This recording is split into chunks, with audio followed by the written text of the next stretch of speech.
거룩하신 하나님, 주님 베푸시는 구원의 은총과 또 주님의 사랑 가운데 오늘도 하루의 첫 시간을 주님 앞에 나와 겸손히 머리 숙여 기도할 수 있도록 인도해 주심을 감사합니다.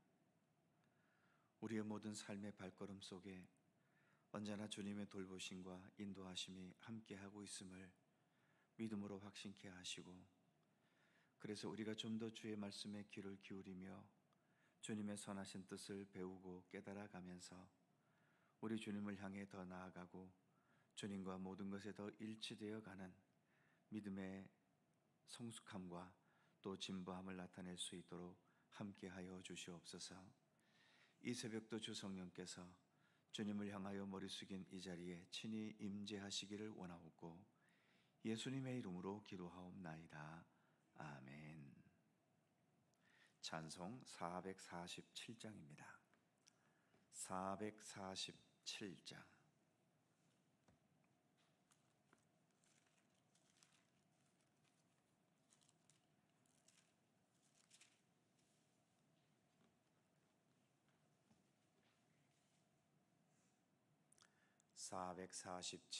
함께 찬송합니다. 이 세상 끝날까지 주 섬겨 살리니 내 친구 되신 주여 늘 함께 하소서. 주 나와 함께 하면 전쟁도 겁없고 주 나를 인도하면 늘 안심하리라. 나 주를 따를 때에 주 약속하신 것 그 영광 중에 모두 이루어 주소서.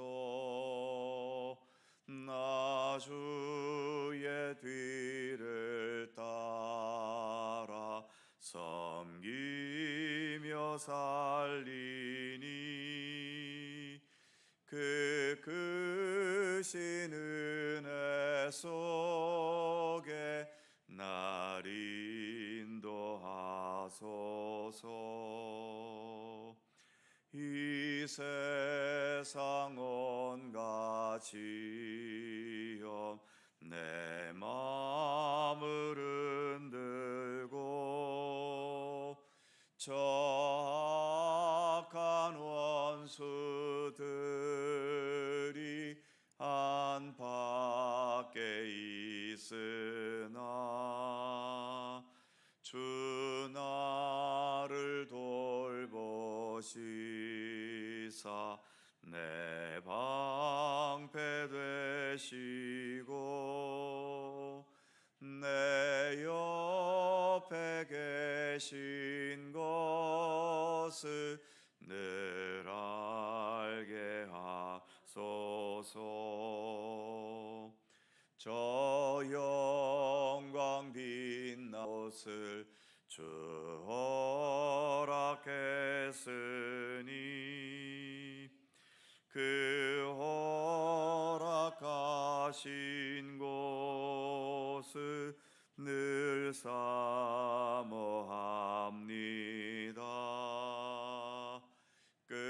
끝까지 쉬지 않고 주 따라가리니 그 넓은 사랑으로 늘 인도하소서. 아멘.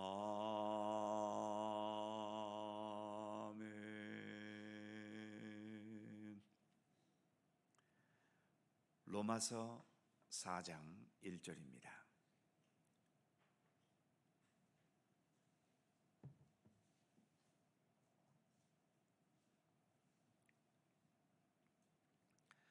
로마서 4장 1절에서 3절까지의 말씀입니다. 세 계절을 다 함께 한 목소리로 봉독합니다. 그런즉 육신으로 우리 조상인 아브라함이 무엇을 얻었다 하리요? 만일 아브라함이 행위로서 의롭다 하심을 받았으면 자랑할 것이 있으려니와 하나님 앞에서는 없느니라. 성경이 무엇을 말하느냐? 아브라함이 하나님을 믿음에 그것이 그에게 의로 여겨진 바 되었느니라. 아멘. 믿음으로 말미암아 의롭다함을 얻고 구원을 얻게 된다는 것을 더 자세히 설명하기 위해서 바울은 믿음의 조상인 아브라함을 예로 들고 있습니다. 1절 말씀을 보면 그런즉 육신으로 우리 조상인 아브라함이 무엇을 얻었다 하리요? 유대인들은 율법과 그 율법을 잘 준수하는 것으로 의롭다함을 얻고 구원을 받을 수 있다고 믿고 있었지요. 그래서 바울은 과연 너희들의 조상이라고 자랑하고 자부하는 아브라함이 너희 유대인들 생각처럼 율법 준수와 행위를 통해서 의롭다함을 받았는지 아니면 믿음으로 말미암아 의롭다함을 받았는지를 설명하고 있는 거죠. 이어지는 2절 말씀을 보면 만일 아브라함이 행위로서 의롭다 하심을 받았으면 자랑할 것이 있으려니와 하나님 앞에서는 없느니라. 구약의 창세기 시대의 인물이었던 아브라함도 행위로서는 하나님 앞에 의롭다 하심을 받지 못했다는 거죠. 그 다음 이어지는 3절에서는 이렇게 말합니다. 성경이 무엇을 말하느냐? 아브라함이 하나님을 믿음에 그것이 그에게 의로 여겨진 바 되었느니라. 창세기 15장 6절의 말씀을 인용해서 말하고 있죠.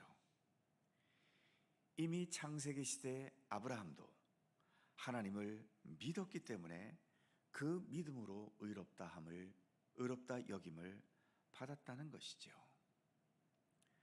그래서 2절을 다시 보면 만일 아브라함이 행위로서 의롭다 하심을 받았으면 자랑할 것이 있으려니와, 그러니까 아브라함이 의롭다 하심을 받을 만한 훌륭하고 완벽한 행위가 있었다면 그 행위에 대해서 자랑할 수 있겠지만 과연 어설프게 살아가는 우리 인간의 행위가 모든 면에서 완전하신 하나님과 비교되고 견줄 수 있겠습니까? 아무리 위대한 인간의 행위도 온전히 거룩하신 하나님의 기준에는 결코 미칠 수 없는 거죠. 인간들끼리 비교해서는 훌륭하다, 위대하다 말할 수 있겠지만 하나님 앞에서는 그 어떤 인간의 행위도 자랑할 만한 게 없는 겁니다.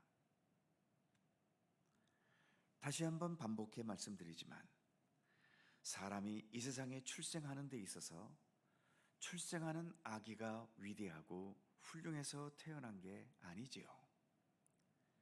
결혼과 잉태와 임신의 모든 수고는 부모, 특히 어머니가 한 겁니다. 어머니의 의지가 아니면 우리는 태어나지도 못했지요. 그러기에 내가 출생하게 된 모든 과정에서의 공적은 출산한 내가 아니라 나의 부모여야 하는 겁니다. 그래서 내 부모를 공경하라고 십계명의 말씀도 우리에게 말씀하고 있지 않습니까? 내가 한 것이 있다면 자연의 섭리를 거절하지 않은 것뿐이지요. 어머니 태중에서 탯줄을 통해 공급되는 양식을 거부하지 않았고 때가 되어 세상에 나와야 하는 출산의 과정을 거부하지 않은 것뿐입니다. 이렇게 거부하지 않고 받아들이는 것이 바로 믿음이라고 하는 거죠. 물론 이 믿음도 소중하긴 합니다만 나를 출생하기 위해 수고하신 부모님, 특히 어머니의 수고와 헌신과 희생과는 결코 비교될 수 없는 겁니다. 우리가 의롭다 함을 얻고 구원받은 하나님의 백성으로 거듭나기 위해서 내가 한 것은 없습니다. 전적으로 하나님께서 나를 사랑하시고 택하시고 부르셨고, 그 무엇보다 예수님 십자가의 그 보혈의 은총과 부활의 권능을 힘있게 하시는 그 은혜와 사랑으로 내가 의롭다 하심을 받은 그리스도인이 된 것이지요. 내가 한 것이 굳이 있다면 이러한 모든 구원의 과정 속에 행하신 하나님의 섭리와 우리의 구원을 위해 십자가의 죽으심과 부활의 길을 걸어가신 예수 그리스도를 믿음으로 받아들인 것뿐입니다. 그러기에 자랑해야 한다면 하나님의 사랑과 예수 그리스도 십자가의 은총을 자랑해야 하는 것이지, 단지 믿음으로만 보였던 나를 자랑해서는 안 되는 거죠. 아브라함도 하나님께서 의롭게 여기셨던 이유는 아브라함에게 자랑할 만한 위대한 행위와 업적이 있어서가 아니라 오직 아브라함이 하나님을 믿었기 때문이라고 본문은 분명히 말하고 있지 않습니까? 그렇다면 우리의 행실과 행위는 무시해도 되는 걸까요? 그렇지 않습니다. 아브라함에게도 훌륭한 행위들이 있었지요. 본토와 친척과 아비집을 떠나라 할 때 아브라함은 순종해서 떠났고, 독자 이삭을 바치라고 할 때에 기꺼이 바치려고 했지요. 즉 아브라함은 하나님의 명령을 온전히 따르려 했던 사람입니다. 그러니까 하나님의 명령, 하나님의 뜻을 따르기 위해 행한 것은 믿음으로 말미암는 행위인 거지요. 믿음으로 말미암는 행위는 믿는 사람의 당연한 도리이고, 그렇게 믿음으로 말미암는 행위는 하나님께 영광과 기쁨이 됩니다. 그런 행위는 나의 믿음을 더 견고하게 세워주고 내 믿음을 더 믿음답게 해주는 거지요.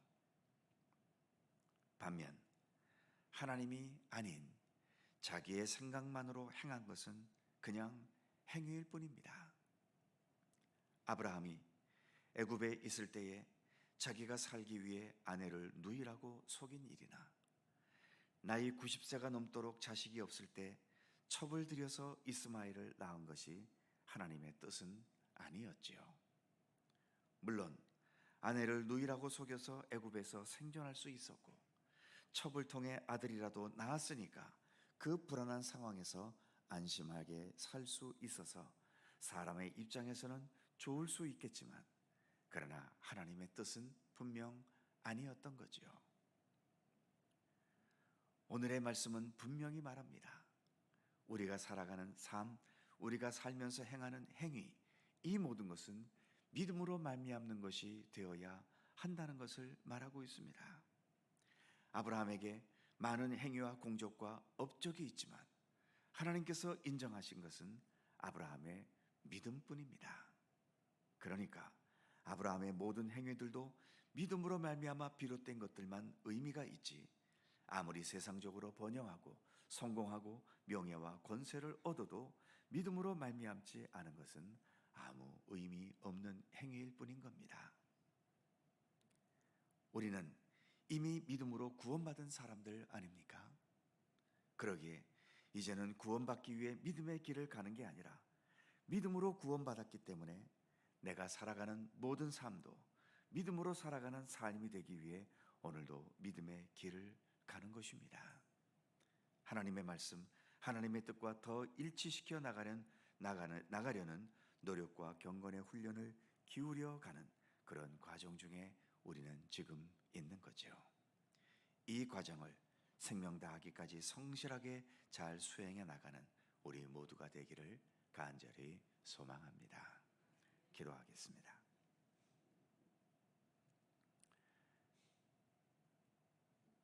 거룩하신 하나님, 믿음으로 말미암아 우리가 의롭다함을 얻고 구원을 얻게 된다는 이 진리를 설명하기 위해서 바울은 지금 아브라함을 예로 들어 설명하고 있습니다. 많은 분량을 우리가 믿음으로 말미암아 구원을 얻는다는 사실을 설명하기 위해 할애하고 있는 것을 우리는 말씀을 통해서 봅니다. 그만큼 믿음으로 말미암아 구원을 얻는다는 우리 기독교의 진리가 참 중요하고 핵심적인 진리이기 때문에 이렇게 여러 차례 반복하며 설명하고 있는 것 아니겠습니까? 또 이렇게 많은 분량으로 설명해야 한다는 것은 아직도 많은 사람들이 오로지 하나님의 은혜, 하나님의 은총으로 내가 구원받고 있다는 사실보다는 여전히 내가 가진 재물이나 내가 가진 재능이나 나의 사회적인 지위나 사람들로부터 인정받은 나의 능력이나 이러한 것을 자신의 삶의 기초로 삼고 중심으로 삼으려는 자들이 여전히 있기 때문 아니겠습니까? 하나님, 오늘도 우리가 구원의 길을 가고 하나님 나라의 백성이 될 수 있는 것, 그것은 나에게서는 그 어떤 가능성도 있지 않음을 깊이 깨닫게 하여 주옵소서. 주님께서 우리에게 베푸신 구원의 은총, 그것을 우리가 믿음으로 받아들인 그것 외에는 우리가 하나님의 자녀가 될 수 있었던 그 어떤 근거도 없다는 것을 깊이 깨닫게 하여 주옵소서.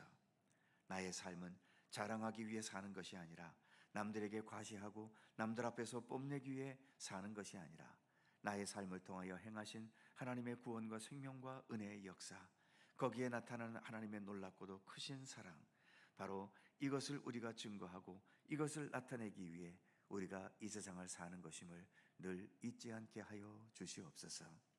나의 삶의 바탕은 결코 내가 아니라 이 세상이 아니라 오직 하나님께서 나의 삶의 바탕과 시작에 있음을 늘 잊지 않게 하시고, 그래서 좀 더 예수 그리스도 중심적인, 하나님 말씀 중심적인 그러한 믿음과 신앙의 길을 걸어가기를 힘쓰는 주님의 백성들 되게 하여 주시옵소서. 오늘도 새날을 주셔서 감사합니다. 주님과 함께 오늘 하루도 시작하오니 주께서 모든 삶의 과정을 지키시고 동행해 주시옵소서.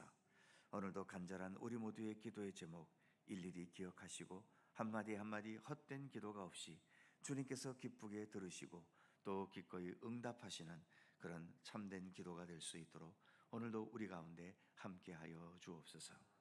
오늘도 우리의 신상을 강건케 하시고 우리 마음에 주님의 평강으로 함께 하시고 오늘도 행하고 움직이는 모든 삶 속에 주님의 뜻, 주님의 말씀을 먼저 앞세울 수 있는 믿음의 의지로 살아가도록 오늘도 우리 가운데 함께하여 주옵소서.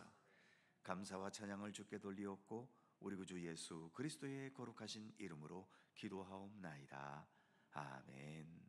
하늘에 계신 우리 아버지, 아버지의 이름을 거룩하게 하시며 아버지의 나라가 오게 하시며 아버지의 뜻이 하늘에서와 같이 땅에서도 이루어지게 하소서. 오늘 우리에게 일용할 양식을 주시고 우리가 우리에게 잘못한 사람을 용서하여 준 것 같이 우리 죄를 용서하여 주시고 우리를 시험에 빠지지 않게 하시고 악에서 구하소서. 나라와 권능과 영광이 영원히 아버지의 것입니다. 아멘. 함께 기도하시고 자유롭게 돌아가시겠습니다.